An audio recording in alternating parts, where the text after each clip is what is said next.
Halo semuanya, perkenalkan saya Naza Mukti Andini dari jurusan Manajemen Sumber Daya Manusia.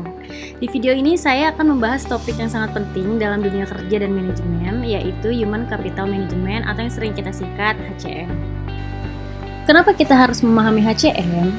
Human Capital Management adalah pendekatan manajemen yang melihat karyawan bukan hanya sebagai pekerja biasa, tetapi sebagai aset yang sangat berharga bagi perusahaan.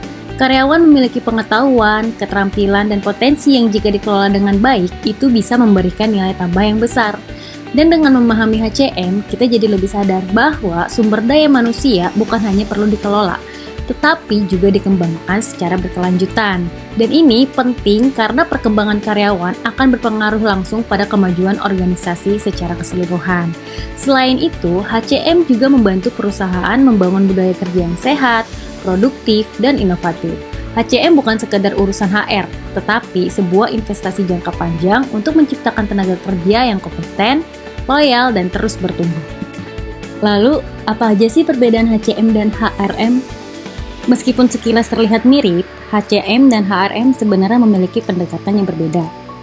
HRM atau Human Resource Management lebih menekankan pada aspek operasional dan administratif seperti penggajian, rekrutmen, dan kepatuhan terhadap aturan ketenagakerjaan. Pendekatannya pun bersifat transaksional, lebih ke mengelola hal-hal teknis agar kegiatan operasional bisa berjalan lancar. Sementara HCM atau Human Capital Management memiliki pendekatan yang lebih strategis dan jangka panjang. HCM melihat manusia sebagai kapital, artinya aset yang harus diinvestasikan, dikembangkan, dan dijaga nilainya. Tujuannya bukan hanya efisiensi, tapi bagaimana SDM bisa mendorong pencapaian visi dan misi perusahaan dalam jangka panjang. Lalu, bagaimana sih HCM diimplementasikan dalam dunia nyata? Langkah pertama yang harus dilakukan ialah menyusun strategi SDM yang benar-benar selaras dengan tujuan dan arah perusahaan. Jadi, setiap kebijakan SDM yang dibuat, mulai dari rekrutmen sampai pengembangan karyawan, itu harus mendukung visi besar organisasi. Setelah itu, perusahaan harus berinvestasi pada pelatihan dan pengembangan. Ini bisa berupa pelatihan teknis, pengembangan soft skill, mentoring, atau program pengembangan karir. Penggunaan teknologi juga sangat membantu dalam implementasi HCM, misalnya sistem penilaian kinerja digital, platform pembelajaran online, dan sistem informasi SDM. Selanjutnya, perusahaan juga perlu menerapkan sistem penghargaan dan kompensasi yang adil dan berbasis pada kinerja, bukan hanya senioritas.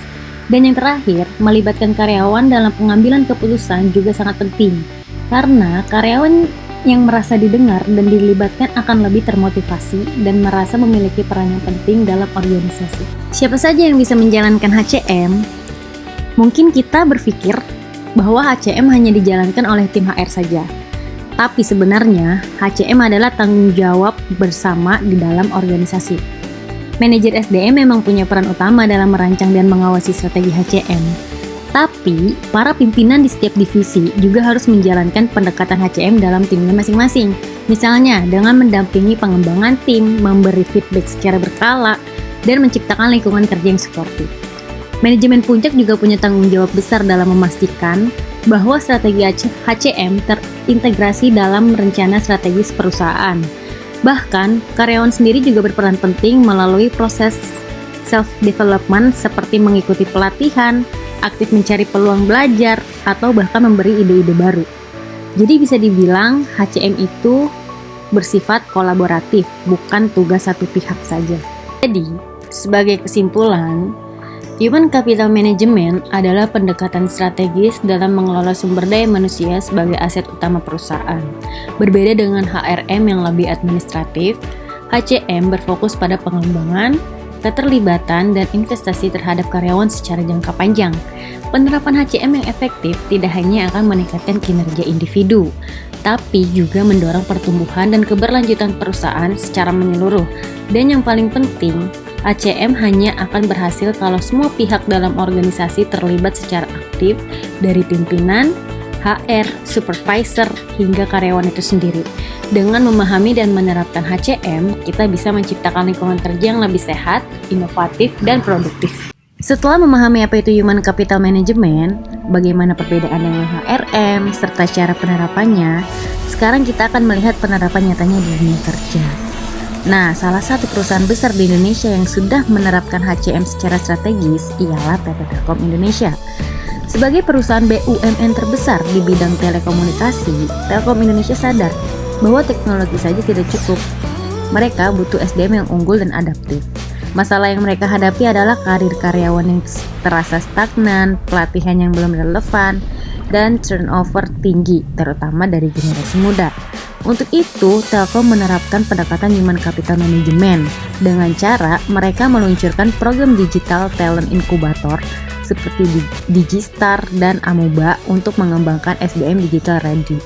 Sistem penilaian kinerja juga diperbarui, bukan hanya fokus pada hasil, tetapi juga nilai dan sikap kerja. Telkom juga membuka jalur karir yang lebih transparan dan rutin melakukan survei keterlibatan karyawan. Hasilnya, tingkat engagement meningkat, turnover menurun, dan budaya inovatif makin kuat. Dan ini membuktikan bahwa investasi pada manusia bisa mendorong kemajuan perusahaan secara berkelanjutan.